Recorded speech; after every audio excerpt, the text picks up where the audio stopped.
Bonjour, mon nom est Isabelle Bazin, je suis vétérinaire spécialisée en médecine du comportement au Centre vétérinaire d'Aubigny. Et aujourd'hui, j'aimerais vous parler de médication contre l'anxiété chez le chien. Savez-vous que c'était quelque chose qui existait? C'est pas connu de tous. En fait, la médication pour traiter l'anxiété chez le chien, c'est pas nécessaire pour tous les chiens, de toute évidence. On doit la considérer si on a des comportements problématiques qui sont reliés là, à une anxiété. Donc, quand est-ce qu'on doit la considérer? Bien, voici quelques exemples. On peut la considérer quand on a un chien qui a un comportement qui est jugé plus imprévisible, quand on a un chien qui semble dans sa bulle très, très fréquemment, puis qui réagit sans entendre les propriétaires. Quand on a un chien qui a une réactivité là, qui est très, très augmentée. Quand un chien pourrait présenter un potentiel de dangerosité pour les autres animaux ou pour les humains. Si le chien en question a un comportement qui pourrait le mettre lui-même en danger également. Si un animal est en panique quand il est laissé seul à la maison.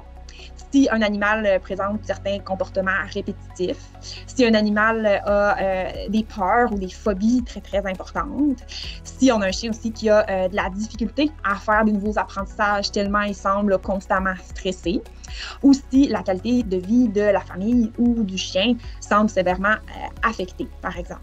Il peut y avoir d'autres raisons possibles, bien évidemment, mais je vous ai nommé ici les raisons principales qui me motivent à prescrire la médication pour diminuer l'anxiété de mes patients canins. Le but de la médication contre l'anxiété, c'est d'établir une meilleure balance au niveau de la chimie du cerveau du chien afin d'aider à réduire les signes d'anxiété et améliorer le bien-être du chien. Elle permet au chien de faire des nouveaux apprentissages, ce qui aidera au changement de son comportement par rapport aux situations qui étaient préalablement problématiques. Le but, c'est jamais d'endormir l'animal au quotidien. C'est souvent une peur que les propriétaires peuvent avoir. Oui, il existe certaines médications qui peuvent endormir, mais normalement, on va les utiliser pour des événements ponctuels très stressants, comme des visites chez le vétérinaire. Puis le lendemain, le chien il va avoir retrouvé son niveau normal d'énergie.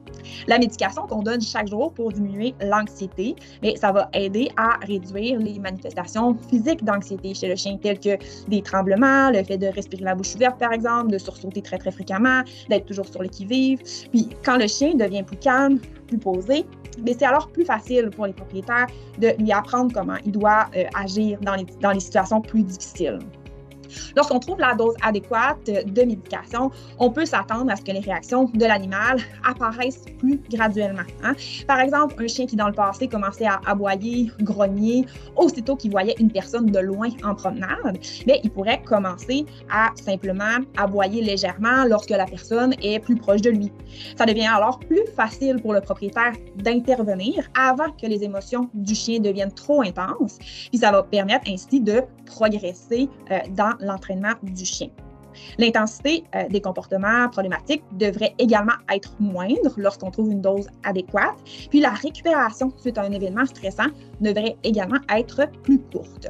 Il faut par contre savoir que la médication, c'est jamais une potion magique. La médication, elle aide l'animal à faire des nouveaux apprentissages, mais il sera toujours nécessaire de travailler avec le chien pour lui enseigner les comportements adéquats à adopter selon la situation. De plus, une bonne gestion de l'environnement doit être faite en parallèle pour optimiser, encore une fois, les apprentissages et les comportements adéquats. En espérant avoir démystifié un petit peu l'utilisation de la médication contre l'anxiété chez le chien, si vous avez des questions, n'hésitez pas à en discuter avec votre vétérinaire ou à contacter un membre de notre équipe pour plus d'informations. Merci et bonne fin de journée!